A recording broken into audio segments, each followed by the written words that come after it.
Coming to the stage, a man who proves you do not have to be sexy to be talented.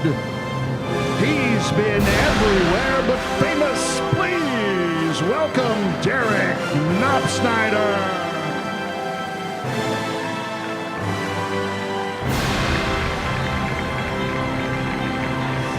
You don't mean that. I could suck. You guys, that's way too big of a response for this early. You guys, that is... how we doing?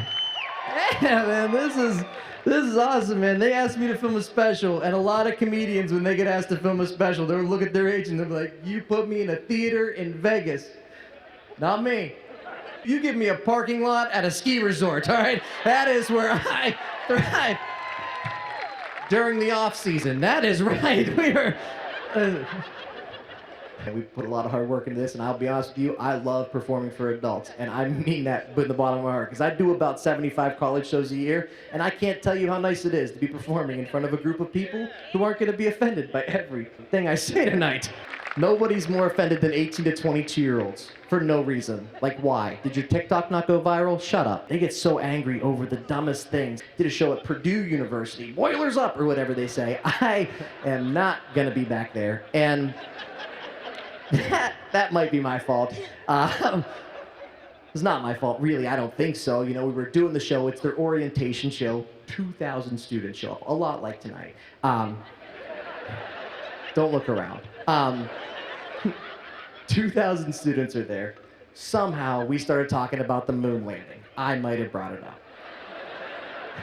And I was like, yeah, like, if you believe that happened. And then 2,000 students got really quiet. And I was like, oh, you guys don't like conspiracy theories?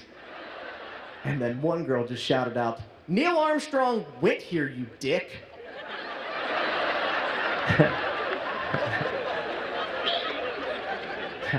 Then she said, and he used to come back all the time before he died. And I was like, I just got here. Like, I did not know that. I was like, all right, are there any other notable alumni that I should know about from your school before I just start shitting on other random people throughout history? And some girl said, Amelia Earhart went here. And I was like, did she ever come back? And she...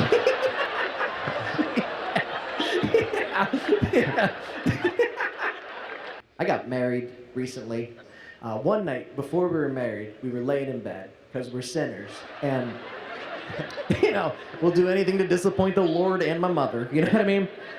So we're laying in bed, and my soon-to-be wife farted and woke herself up.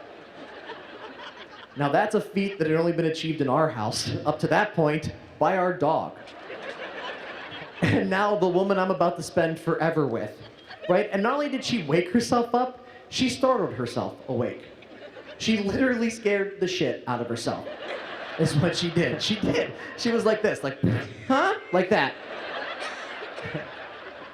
Then she looked at me and said the funniest thing I've ever heard in my life ever. I do comedy for a living. Never heard anything this funny. She looked right at me and she said, Derrick, I just heard a noise.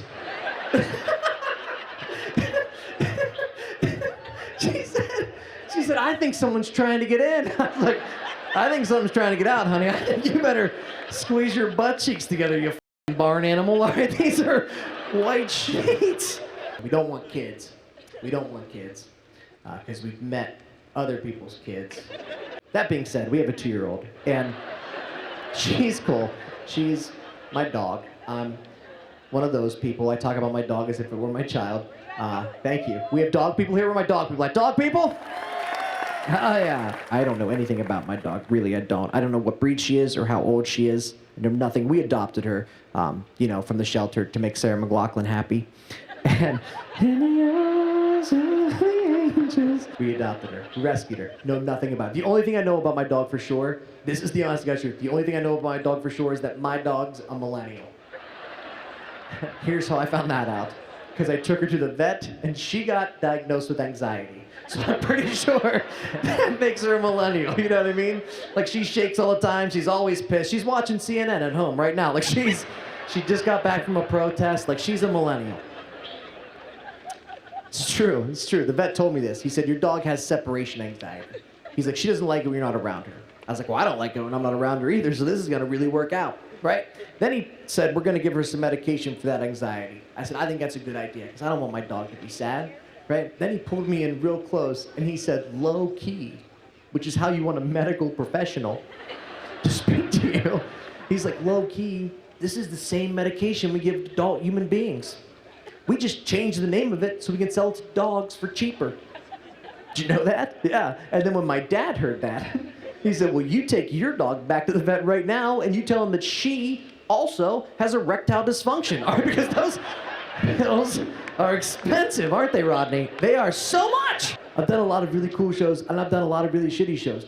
But I knew, like, you know, I do comedy for a career, and it's amazing to me, and I can tell you the exact moment in my life when I knew that I would have to do this forever. I got kicked out of an 8th grade sex ed class. And that brought me here tonight. It was not my fault. The teacher asked a question. It was a poorly worded question. All right, the teacher looked at me, and she said, Derrick, what should you wear to prevent unwanted pregnancies? I said Crocs, and I stand by that, all right? Yeah, because you can't get someone pregnant if no one will sleep with you. You know what I mean? I used to work at a golf course, and I got fired from the golf course. For hitting a lady. And I didn't just punch her, all right? You guys got all weird. I wasn't just like, hey, look over there. That's not how I punch, Rodney. All right, that's not. I don't punch like a cheerleader asking for a letter. And I'm like, give me an R, right? That's not how I punch. I'm a man, kind of, all right? We were playing golf. Right? She was in front of me. I was behind her. She was down over a hill. Never saw her. I hit her right in the head with a golf ball. And I felt really bad about it. And she was pissed. And I found out why she was so mad. She told me. She's like 2 months ago, I was playing softball.